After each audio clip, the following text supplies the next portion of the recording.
the management of Pincer impingement. So my name is Soshi Uchida from Japan. I'm working on Wakamatsu Hospital, University of Occupational Environment and Health Japan. This is ISAKOS approved teaching center now. These are disclosures. So Pincer type impingement is recognized as linear impact due to acetabular overcoverage resulting in persistent anterior attachment with chronic leverage of the femoral head in the acetabulums. Also, it can cause contract damage in the contractile region of posterior inferior acetabulums. So Pincer type impingement consists of global Pincer type, global acetabular overcoverage, and focal acetabular coverage.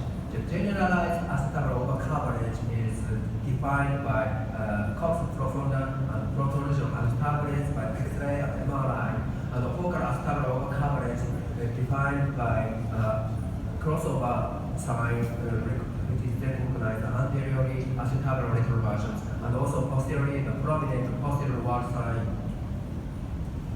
So X-ray can be can allow us to understand the global Pincer types and also acetabular focal impingement. You have to measure the lateral center edge angle and the acetabular index, which is recognized as the tons angles. If the lateral center edge angle greater than 40 degrees, you can diagnose those patients as global Pincer type impingement. And also, tons angle less than 0 degrees, and also you can define those patients as a global Pincer. Coxa profunda is also recognized one of the signs of Pincer impingement, but coxa profunda is medial wall of acetabulums projected medially to the ilioscius line, and the femoral head remains laterally. However, there's another study looking at a series of 144 hits that radiographic coxa profunda was poorly specific for global coverage. So coxa profunda is still remains convergent. And also you have to measure, you have to take the force profile view to assess the anterior cover and the anterior inferior iliac spine impingement. If you measure VCA angle, also define how much anterior covers. So if the anterior VCA over 40 degrees, you can define those patients as a global Pincer. So this is a typical case of global overcoverage. So horizontal less than 0 degrees, lateral center edge angle greater than 40 degrees, and coxa profundus. So also you have to measure, you have to look at the crossover sign. Crossover sign is recognized as an anterior wall being more lateral than posterior wall, whereas in the normal hip, anterior wall lies more medially. The cranial acetabular retroversion can also be described by figure 8 configurations. And this is another study is looking at this series of 53 patients. The 90 of the 38 patients with crossover sign on AP view and focal global acetabular retroversion of 3D CT, and also AIS extended to more below the level of acetabular rim and was responsive to crossover sign. So this is the secondary change of the Pincer impingement, the linear indentation. This is a radiographic sign of cross-tail lateral view of MRI. Is one of the signs of evidence of Pincer impingement. This can cause by death from the acetabulums. So also you have to evaluate AIS, anterior inferior iliac spine, also cause extra-articular impingement. Because we have to define the AIS impingement is that the AIS impingement, there are several studies looking at projectile revision hip arthroscopies. The residual FAI and AIS impingement, two main causes of projectile or worse clinical outcome for the initial arthroscopy for FAI. So our question is, does pincer deformity affect the progressive osteoarthritis? It contrasts to the camel impingement. So there is one study is looking at a cohort study of 720 patients, and with 5 years follow-up, that the pincer deformity does not affect osteoarthritis progression, whereas hip dysplasia is associated with osteoarthritis. This is another recent study looking at Rotterdam studies, more than 4,000 cases that camel deformity and hip dysplasia had a twofold increased risk of osteoarthritis, while the pincer type impingement and BMI does not influence the risk of osteoarthritis. So, based on above mentioned evidence, so this is our algorithm of treating FAI. If the patient has a growing hip pain, we have to carefully evaluate into history, physical examination, X-ray, MRI. If we diagnose the FAI, if the patient has active labral control damage and a major CAM, those patients should be addressed by surgical treatment. And the non-active, if those patients have labral tear and pincer dominant impingement, I'm gonna those patients treating not by some non-surgical treatment. In my practice, 20% of those patients will require surgical treatment, but another 80% of those patients can be managed non-surgical treatments, because those patients cannot progress osteoarthritis. So non-surgical treatment consists of rest and NSAID and avoiding impingement and physiotherapy, including core stabilization and improve the movement among the thoracoScapular and spine pelvic associations. So this is our studies looking at the core stabilization can affect the functional function and pain in FAI patient.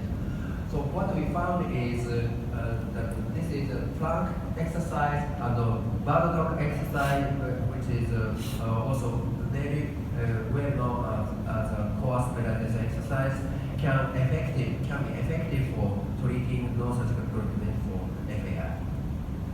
So our surgical strategy for the pincer FAI is interportal capsular cut, evaluated interactive pathology, and capsulized elevation to exposed limbs, and then limb trimming, and also AIS decompression if applicable.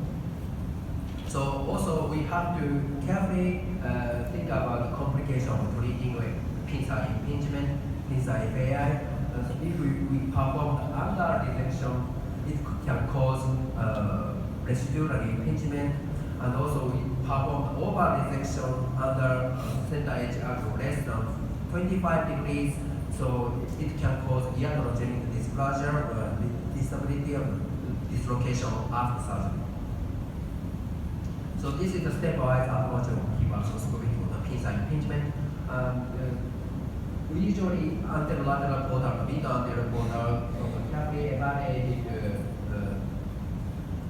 diagnostic scope, and then interportal capsular cut to connect the mid anterior portal to anterolateral portal to improve the accessibility of instrument on the scope. And then we separated adhesion between the capsule and the label with the use of an RF and probe and shaper. And also we have to maintain the whole label structure to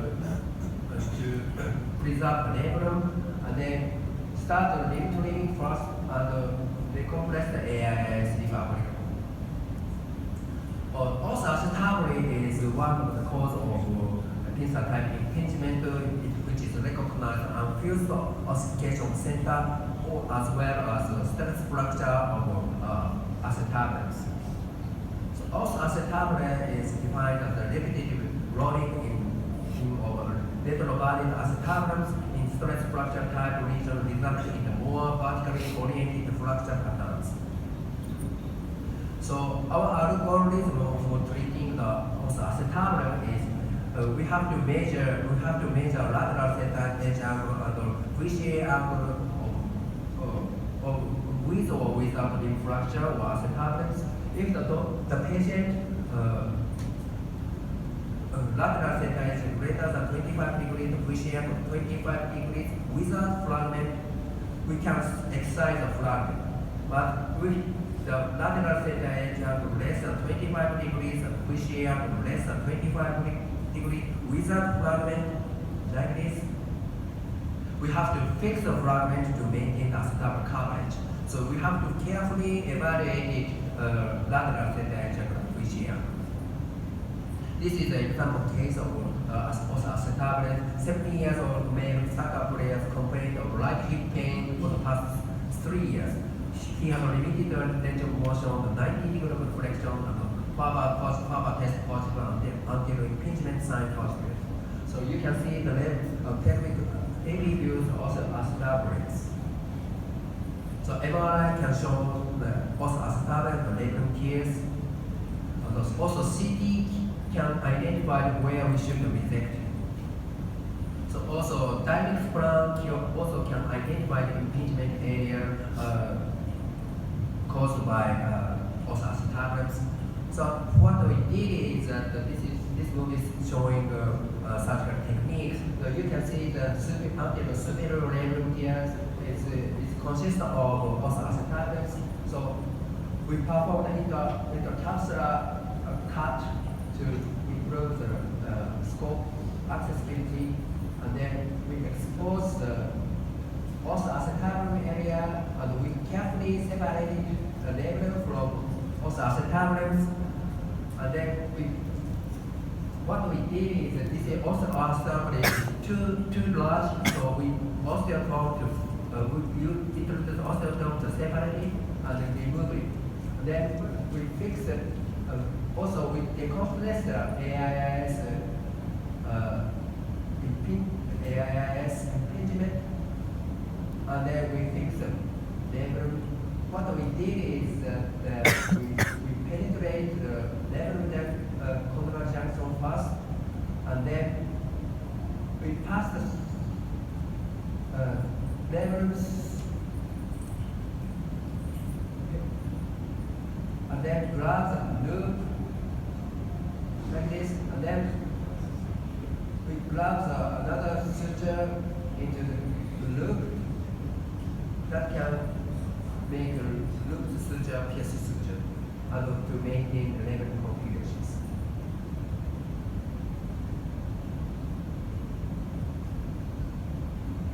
So we place the three suture anchor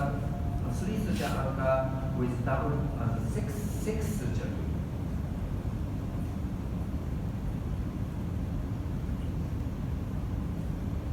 So the labrum suture is it's going to be Femi is going to talk about, so skip a little bit. And then X-ray showing completely remove the acetabulant and improve the femoral neck contour. CT also can show the good removal. And this is the final cases of diffuse idiopathic skeletal hypertosis. This is a pathological entity to ossification of ligament and tendon, SSS to attach bone. So of the spine and also as well as joint that can cause impingement. So this type of case is usually we can't even get into the joint. So because of overall coverage, super over coverage of socket. So what we did is this is the 56 years old man complained of bilateral hip pain. So lateral tension 54 degrees. So what we did is that we placed the scope outside the capsule, and then under fluoroscopy we cut the capsule from outside to along with the joint space. Then we expose the pincer. Then we cut the pincer along all the way from anterior to the posterior by using osteotome and shaper. And then also CAM lesion was identified, but CAM osteoplasty was also performed. So post-operative X-ray showing good improved lateral center edge angle and femoral head and neck contour. So in conclusion, preoperative patient evaluation planning is paramount for the successful treatment. The patient history and physical examination in imaging studies are helpful to understand the existing pathology and offer the best treatment option. Pincer type impingement can be managed by hip arthroscopy. The lateral center edge angle PCM should be measured to plan the surgical strategy. Hip arthroscopy capsular release path approach can improve the accessibility and provide favorable clinical outcomes on the over coverage of the Pincer type impingement.